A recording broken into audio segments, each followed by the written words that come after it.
Hi, I'm Keone, and I'm the lead adventure coordinator for Oasis River Recovery. When I was around 13, my parents divorced, and I took that hard. My dad left the family, and with him gone, I want to say it kind of started this feeling of emptiness inside. I had reoccurring dreams that I was falling. My arms are flailing and my legs are flailing, and I'm falling in the dream, and it feels so scary. I always would wake up before I'd hit the ground. Yet that's how I was feeling in life. That I was just continually falling, and there was nothing or no one that was catching me. It started off with just kind of partying, to change the way I felt, to enjoying it way too much, and then not wanting to stop. So that created a lot of problems for me. Alcohol and drugs really threw me in a false reality in my mind for quite a long time. I really didn't start thinking it was a major problem until I was 30. I was hard-headed. I mean, it took me a while.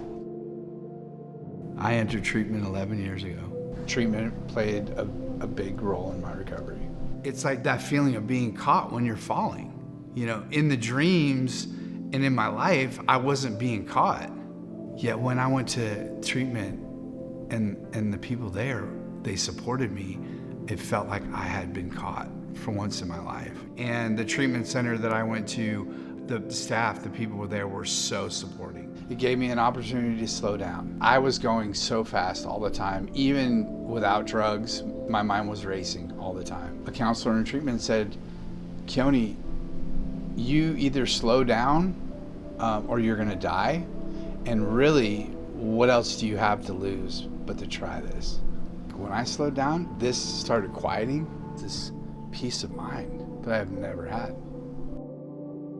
A big practice of mine is prayer meditation. I learned that in recovery programs. And the biggest part of my journey today and where I'm at with the peace and keeping that volume down is helping others.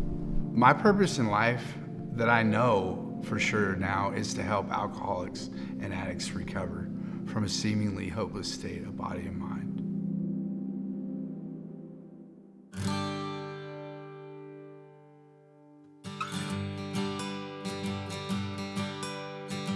So the activities we have is rock wall climbing that is all of 35 feet. We're gonna have a zip line that's gonna come off of that wall. Whitewater kayaking, a labyrinth, a low ropes course.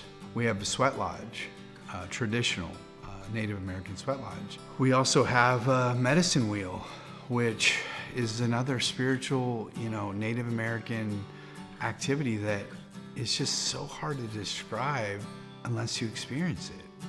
That's a lot of this adventure programming that we brought is you have to experience it.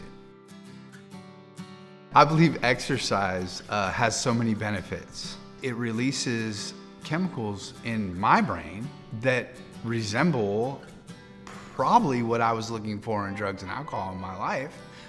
10 times better, just got way better than drugs and alcohol that I was looking for, that relief in my life. It does it naturally. I hate to say I'm still addicted, but I get addicted to that. And it's a good addiction. Being addicted to my own body releasing chemicals that make me feel good is amazing, and we can access that. We made this wall accessible for anyone. There's a lot of people throughout my career that say I can't do this, and we're making it possible that they can.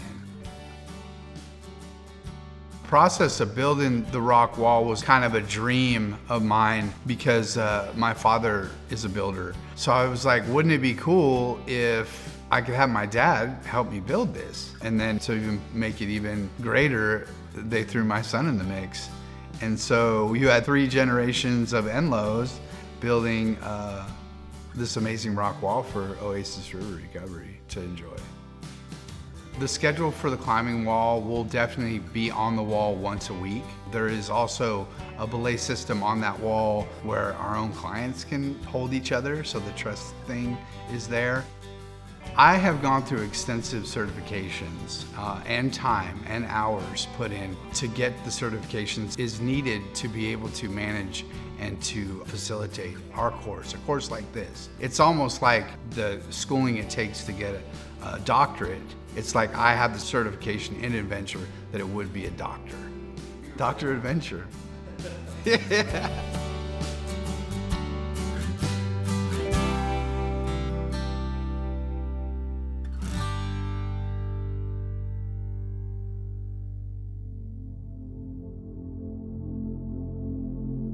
The Sweat Lodge is a spiritual activity that we do together.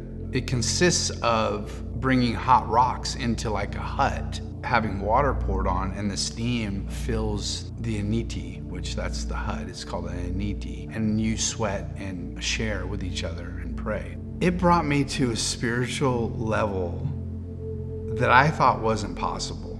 I had to process it for weeks. Like, what happened?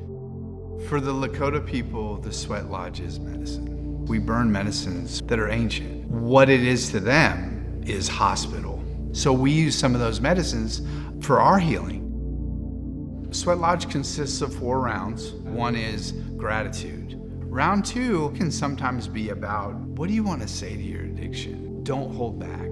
Round 3 will be for praying for our brothers and sisters. Then the 4th and final round is, which is always hard for some of us, is what do we need? I honestly believe that there's something bigger than us at work. I kind of actually was a little scared at first to go into a Sweat Lodge because it seemed pretty intense. I went in the Sweat Lodge and it wasn't as scary as I thought. And I had a beautiful experience and it changed my life. I would love clients when they first arrive here to feel at home. And I want that feeling to come from them feeling safe, that this is a safe place. I want them to feel like they don't want to leave. Yet I want them to know and feel that we can create this culture for them and we can help them after they leave. I want them to feel like we're going to be with them forever in some way.